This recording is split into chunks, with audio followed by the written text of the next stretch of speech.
नमस्कार. पोह्यांपासून कांदे पोहे तर नेहमीच बनवत असाल. आज आपण ह्याच पोह्यांपासून 4 वेगवेगळ्या मस्त अशा रेसिपीज बनवणार आहोत. बनवूया पहिली रेसिपी. तर इथे मी 1 कप पोहे घेतलेत. मिक्सरच्या भांड्यामध्ये घालून याची अगदी बारीक अशी पूड तयार करून घ्यायची. आता इथे मी गॅसवरती कढई गरम करत ठेवली आहे. यामध्ये 1 चमचा तेल घालायचं आहे. तेल गरम झालं की इथे मी अर्धा चमचा जिरं घातलं आहे.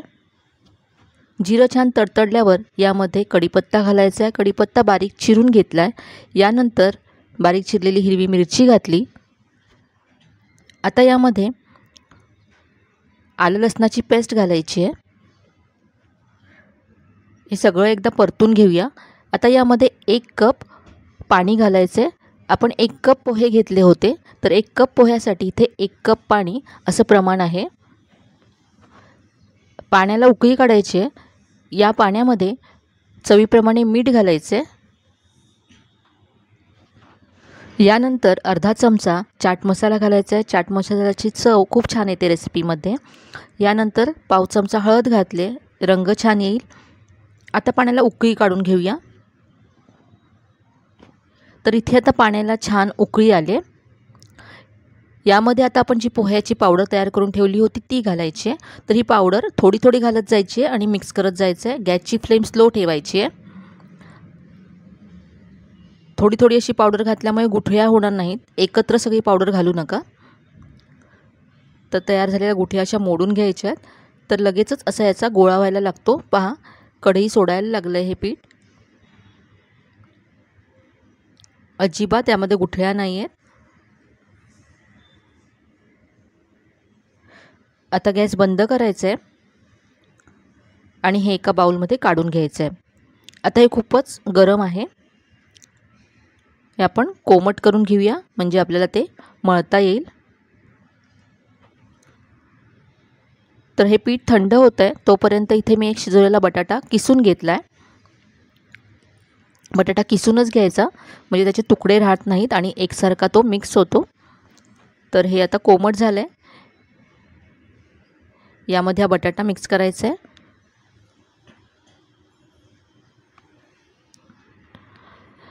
आता यामध्ये चवीप्रमाणे लाल तिखट घालायचं आहे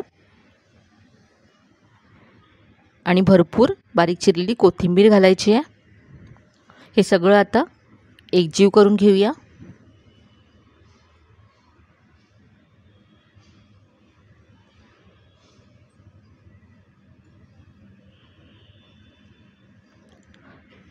तर इथे पहा, हे मी असं मळून घेतलं.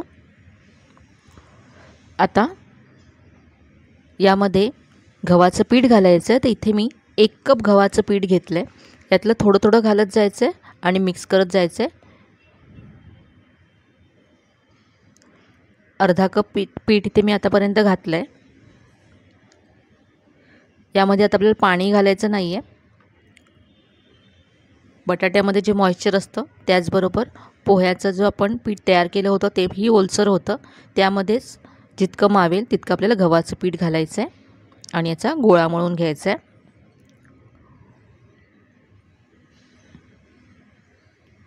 तर इथे मला अर्धा कप पीठ लागलं यामध्ये आणि याचा असा गोळा तयार करून घेतला आहे. यावरती आता थोडंसं तेल घालायचं आहे. अर्धा चमचा तेल घातलं आणि पुन्हा मळून घेऊया. तर गव्हाच्या पिठाचं प्रमाण तुम्हाला इथे कमी जास्त लागू शकतं. अर्धा ते 1 कप पीठ इथे तुम्हाला लागू शकतं. तर याच्यातला एक गोळा घेतला, हा मी सुक्या पिठामध्ये घोळवून घेतला. आता याचा पराठा लाटून घ्यायचा आहे. तर हा पोह्यांचा पराठा खूपच मस्त लागतो चवीला. बटाट्यामुळे खूप छान चव येते आणि झटपट तुम्ही बनवू शकता. बटाटा जर आधी शिजवून ठेवलेला असेल तर अगदी झटपट होईल अशी मस्त रेसिपी आहे. तर या पराठ्याला छान शेप यावा यासाठी असं प्लेटने कट करून घेतला पराठा. आता भाजून घेऊया. तिथे तवा गरम करून घेतला. यावरती आज सुरुवातीला तेल तूप न घालताच हा पराठा दोन्ही बाजूने भाजून घ्यायचा आहे आणि दोन्ही बाजूने भाजून झाल्यानंतर थोडंसं तेल तूप किंवा आवडीप्रमाणे बटर तुम्ही लावू शकता. असा हा खरपूस पराठा मी दोन्ही बाजूने भाजून घेतला आहे. अगदी सॉफ्ट होतो, चवीला अप्रतिम लागतो. नाश्त्यासाठी, मुलांच्या टिफिनसाठी तुम्ही बनवू शकता. तर ही होती आपली पहिली रेसिपी। आता बनवूया दुसरी रेसिपी। तर इथे आता मी 1 कप पोहे घेतले, जाड किंवा पातळ कोणतेही पोहे घेऊ शकता। पोहे 2 वेळा स्वच्छ धुवून याच्यातलं सगळं पाणी काढून टाकायचं आहे। तर इथे मी पोहे असे पाणी काढून घेतलेत आणि छान सॉफ्ट झालेत। आता यामध्ये अर्धा कप ताक घालायचं आहे आणि ताकामध्ये असे हे भिजवून पोहे झाकून 5 मिनिटं बाजूला ठेवून द्यायचे। ताकामध्ये असे पोहे भिजवल्यामुळे रेसिपीला खूप छान चव येते। पोहे अगदी सॉफ्ट झालेत। आता यामध्ये बारीक चिरलेला कांदा घालायचा आहे। यानंतर इथे आता किसलेला गाजर घालते, बारीक चिरलेली शिमला मिरची घालायची आहे। इथे आता मी 1 कच्चा बटाटा सोलून किसून असं पाण्यामध्ये ठेवला होता रंग बदलू नये म्हणून, तो घालायचा आहे। ऑप्शनल आहे, तुम्ही याऐवजी दुधीसुद्धा किसून घालू शकता। भाज्यांचं प्रमाण तुमच्या आवडीप्रमाणे तुम्ही कमी जास्त करू शकता। तुमच्या आवडीच्या भाज्यासुद्धा तुम्ही यामध्ये घालू शकता। बारीक चिरलेला कोबीसुद्धा घातला तरी चालेल। इथे आता मी बारीक चिरलेली हिरवी मिरची घातली। यानंतर अर्धा चमचा आलं लसणाची पेस्ट घालायची आहे। चवीप्रमाणे लाल तिखट घातलं, पाव चमचा हळद घातली, अर्धा चमचा धनेजिरे पूड घालायची आहे। यानंतर इथे मी अर्धा चमचा चाट मसाला घालते। याऐवजी तुम्ही 1 चमचा लिंबाचा रस घातला तरी चालेल। आता यामध्ये चवीप्रमाणे मीठ घालायचं आहे। यानंतर भरपूर बारीक चिरलेली कोथिंबीर घालायची आहे। हे सगळं मी आता एका मोठ्या बाउलमध्ये काढून घेते आणि सगळं छान असं मिक्स करून घेतलं आहे। पोहे, मसाले, भाज्या सगळं छान एकजीव करून घ्यायचं आहे। आता यामध्ये 2 मोठे चमचे शेंगदाण्याचा कूट घालायचा आहे। शेंगदाणे भाजून ते मी जाडसर वाटून घेतलेत। तर शेंगदाण्याची चव खूप छान लागते या रेसिपीमध्ये, त्यामुळे नक्की घालून पहा तुम्ही। आता इथे मी अर्धी वाटी बेसन घेतलं आहे। इथे बाइंडिंगसाठी बेसन यामध्ये घालायचं आहे। थोडं थोडं घालत जायचं आहे आणि मिक्स करत जायचं आहे। तर पोह्यांमध्ये मॉइश्चर आहे, त्याबरोबरच आपण यामध्ये भाज्या घातल्यात, कांदा घातला आहे, त्यामुळे सुद्धा ओलसरपणा आहे यामध्ये। तर यामध्ये आता पाणी घालायचं नाही आहे, याच्यामध्येच हे बेसन आता मिक्स करत जायचं आहे।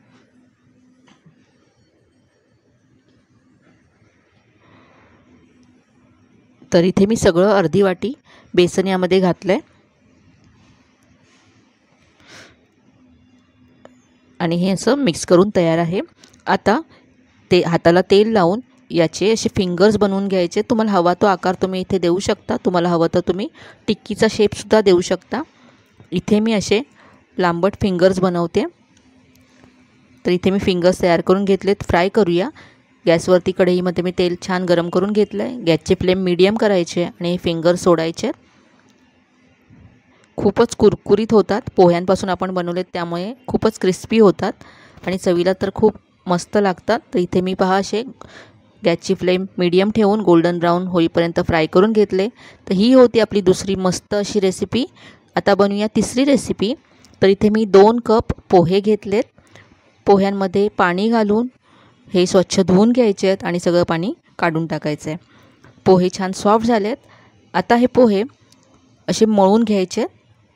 आपल्याला या रेसिपीसाठी अगदी सॉफ्ट असे पोहे हवेत। पोहे व्यवस्थित मळल्यानंतर यामध्ये 4 मोठे चमचे तांदळाचं पीठ घालायचं आहे। इथे बाइंडिंगसाठी आपण तांदळाचं पीठ घालतो आहे। आता पोहे आणि हे तांदळाचं पीठ छान एकजीव करून घ्यायचं। उकड असते त्याप्रमाणे हे पीठ आपल्याला करून घ्यायचं आहे। आता यामध्ये दही घालायचं आहे। तर इथे अर्धा कप दही घेतलं आहे। थोडं थोडं घालत हे मिक्स करत जाऊया।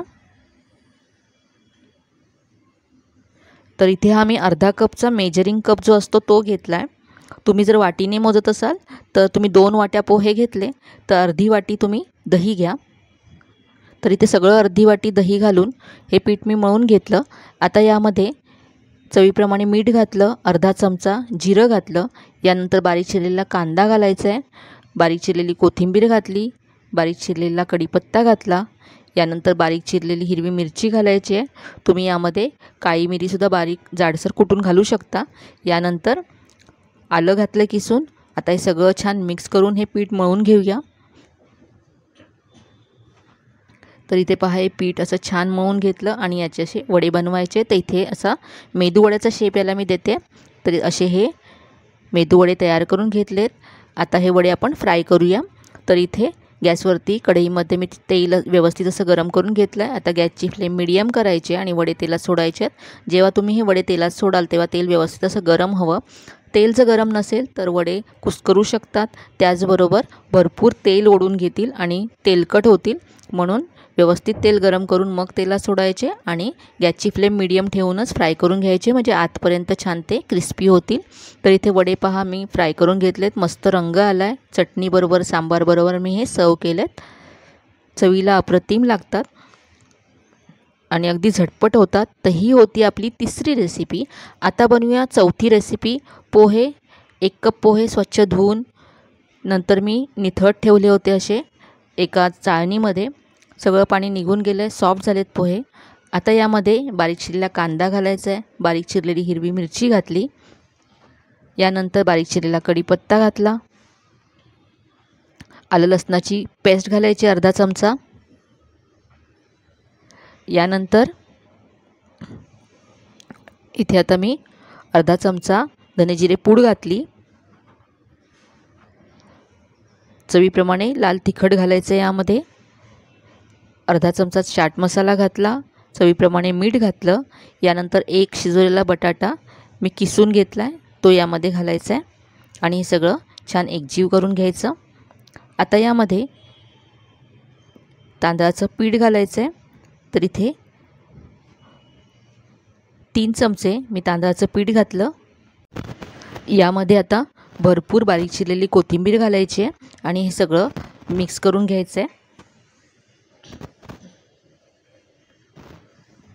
तर पोहे पीठ सगळं एकजीव करून घेतलं. याचा असा गोळा तयार करून घेतला. आता याच्यातून असा एक छोटा गोळा घ्यायचा आहे आणि याला असा वड्याचा शेप द्यायचा आहे. तर इथे असे पातळ वडे तयार करून घेतलेत.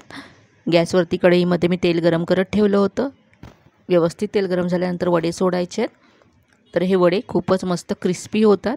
यामध्ये पोहे आहेत त्याचबरोबर तांदळाचं पीठसुद्धा आपण घातलं आहे. त्यामुळे अगदी कुरकुरीत होतात. पातळ करून घ्यायचे म्हणजे आतपर्यंत क्रिस्पी होतात. तर इथे हे वडे मी छान गोल्डन ब्राऊन होईपर्यंत फ्राय करून घेतलेत. तर पोह्यांपासून आज आपण 4 वेगवेगळ्या मस्त अशा आणि चवदार रेसिपीज बनवल्या. तर आजच्या ह्या 4ही रेसिपीज तुम्हाला नक्कीच आवडल्या असतील. रेसिपीज कशा वाटल्या कमेंटमध्ये कळवायला विसरू नका. रेसिपीज जर आवडल्या असतील तर व्हिडिओला जास्तीत जास्त लाईक करा, शेअर करा. चॅनलवर नवीन असाल तर चॅनलला सबस्क्राईब करायला विसरू नका. चला तर मग पुन्हा भेटूया अशाच छान छान आणि नवीन नवीन रेसिपीसह.